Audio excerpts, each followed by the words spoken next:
Hello bachcho, let's see this question. Question says that if the line segment joining the points A and point B be parallel to the line segment joining the points C and point D, find the values of P and Q.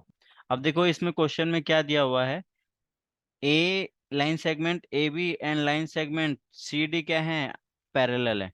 अगर कोई भी दो line segment parallel हैं तो उसका मतलब हम बोल सकते हैं कि भाई line segment A B and line segment C D के जो डायरेक्शन रेशियोज होंगे वो क्या होंगे, प्रोपोर्शनल होंगे। तो की कॉन्सेप्ट लिख लेते हैं इसमें, की कॉन्सेप्ट।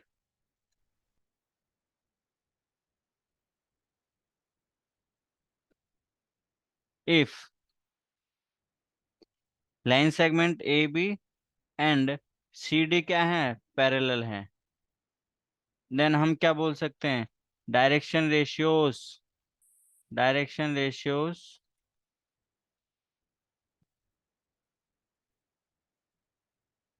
will be proportional,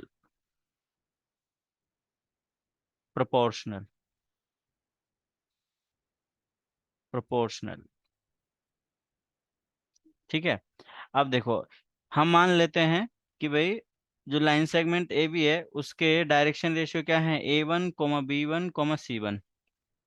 तो A1, B1, C1 क्या है, direction ratio of, direction ratio, direction ratio of A B.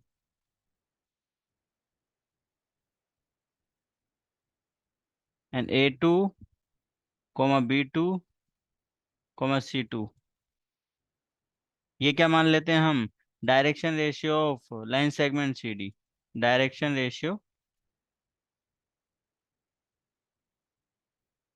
Of line segment C D. तो यहाँ डायरेक्शन रेशियो हम कैसे कैलकुलेट करेंगे, तो A1, B1, C1 किसके इक्वल हो जाएगा, तो x2 - x1, Q - 7, -2 - P, -2 - P, ये -2 - P आएगा यहाँ पर,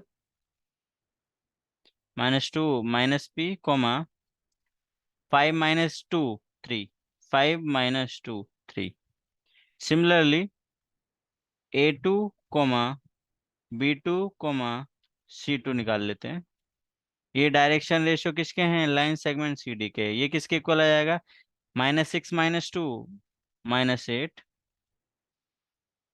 -8, ये इसको हटाओ, हाँ, -6, -2, देन -15 - 3, ये कितना हो जाएगा, -15 - 3, माइनस माइनस +3, 11 - 5, 11 - 5। तो इसको हम आगे लिख लेते हैं फर्दर सोल्व करके, क्या हो जाएगा, Q - 7, -2 - P, 3। और ये हो जाएगा इधर -8, -12, 6। चलिए, तो देखो, देखो अब क्या होगा इसमें, हमें ये कंडीशन अप्लाई करना है।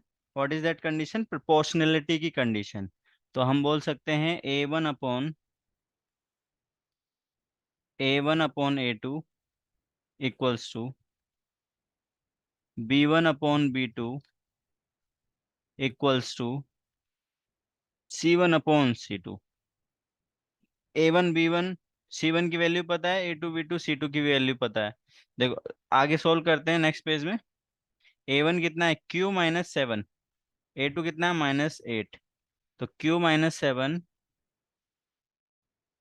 Upon -8 is equals two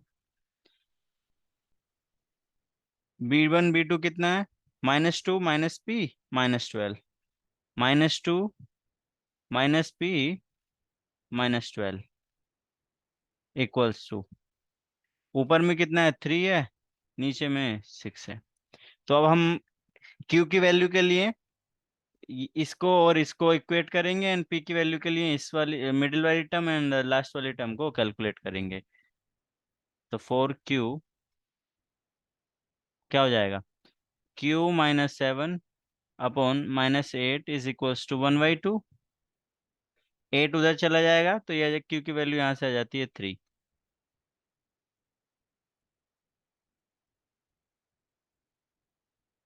similarly 4P,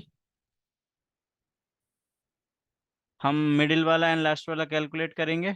-2 -P, इसको हम क्या कर देते हैं, 2 + P अपॉन 12, वो माइनस माइनस कैंसिल हो गया, इक्वल्स टू 1/2। तो ये 2 उधर मल्टीप्लाई होगा, या फिर हम बोल सकते हैं यहाँ से P की वैल्यू क्या आ जाएगी, P+2 is equals to 6। Means P की वैल्यू कितनी आ गई, 4 आ गई। हमें P एंड Q की वैल्यू फाइंड करनी थी। So we have calculated the value of Q and P. I hope you understood it well. Best of luck. Thank you.